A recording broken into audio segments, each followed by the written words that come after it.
Hello, you are welcome to my YouTube channel. My name is Dr. Abraham H. Gaga, and this is Touching Lives 247. Today I want to speak about a topic I entitled, When Discipline Becomes Wickedness. That's right, when discipline becomes wickedness. Now basically in black and white, discipline is punishment and sometimes sanctions, that you put on people or your children, so you can correct them. So the end point of discipline is correction, change of attitude, positive change, of habit. And that's why we discipline. Okay, so, but wickedness, on the other hand, is, your intention to hurt someone, to cause pain on people, unnecessary pain, and that's wickedness. All right, good. So having established that, I want to say the transition we will be looking at is when discipline, an intention to discipline, becomes wickedness. There are key things we need to know or remember, that can help us understand the thin line so we don't cross it. Now, and first we need to understand the basic human need. There are many, but I'd like to just mention 3 basic human needs. Humans have the need for food, need for clothes, and need for shelter. And I want us to just stick with that for the purpose of this video. The second thing we need to know is that humans have rights. So when you work for someone, you are entitled to be paid your salary. It's your right. It's not favor. It's not charity. It's you work for it, and so it's your right. So humans have right. You have the right to speak, the right to leave, okay, and many more rights like that. But for the purpose of this video, we'll stick with those. So the human needs and human rights, very important. And having said this, let's look at a mother. So your son or your daughter offends you. You said, go and do the chores, my daughter. And then she wasn't able to do that. Either she refused to do it or forgot to do it. And then you come and you say, you've not done this chores since morning? What have you been doing? The next thing is punishment. So you need to punish them as a means of correction. So if you flog your child, that's punishment. You can put a sanction on them. You sleep always by 9 p.m. I'm bringing it back to 8 so that you need to correct doing certain things. You're putting a sanction on certain things they are doing. That's fine. However, if a mother says, because you've not done your chores, you are not going to eat lunch or dinner in this house today. Now you've crossed the line. Food is a human need. Whether not your son or daughter obeys you by virtue of their being human and you are their parent, you are mandated to feed them. So you don't deny your child food because they've not done their work.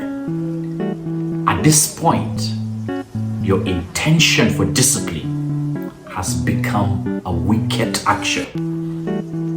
That's right. When discipline becomes wickedness. As a father, for some reasons, your daughter, your son returns home late. And you say, I don't like you coming back after 7 p.m. But then your child returns home late. And you say, where are you coming from? Okay, if I am your father, you won't sleep in this house today. And you ensured it happened. You say, go back and sleep where you're coming from. If for any reason your son leaves, your daughter leaves to sleep somewhere, my father, that is an act of wickedness. Because by virtue of giving birth to a child, it's upon you to provide shelter. And punishment does not include taking away a basic human need from your son or your daughter. By that action, your intention for discipline has become wickedness. And lastly, I want to conclude with staff who are working for someone. And so you have a worker.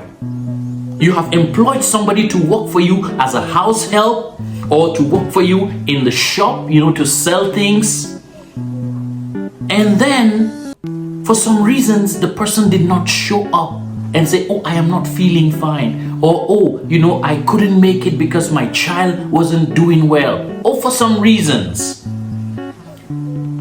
Now, if you have agreed that at the end of the month, I am going to pay you X amount.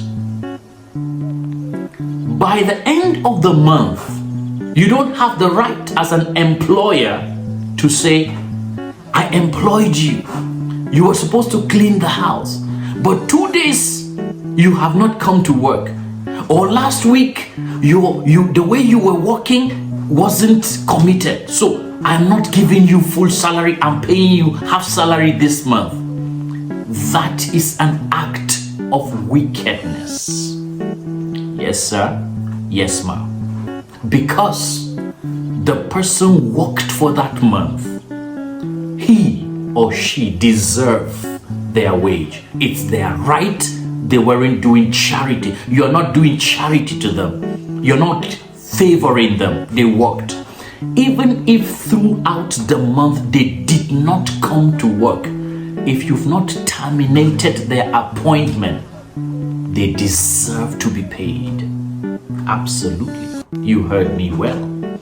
So, you don't want to pay someone anymore? Terminate their appointment. If they are still employed, whether they work or not, you are mandated to pay them because that is the engagement. I will pay you at the end of the month. When discipline becomes wickedness. I hope this has given you a template to use. I'm sure you've understood the direction I am already going. I pray that as parents, as employers, as entrepreneurs, as people in the society, we will try to find that thin line and not cross it. So let discipline be discipline and let wickedness stand alone and away from us. My name is still Dr. Abraham H. Gaga, and this is Touching Lives 247. Until I come your way again next time with another message that will help us build our families, build our community, build our churches, build ourselves to be those people God wants us to be. For now, stay blessed and bye.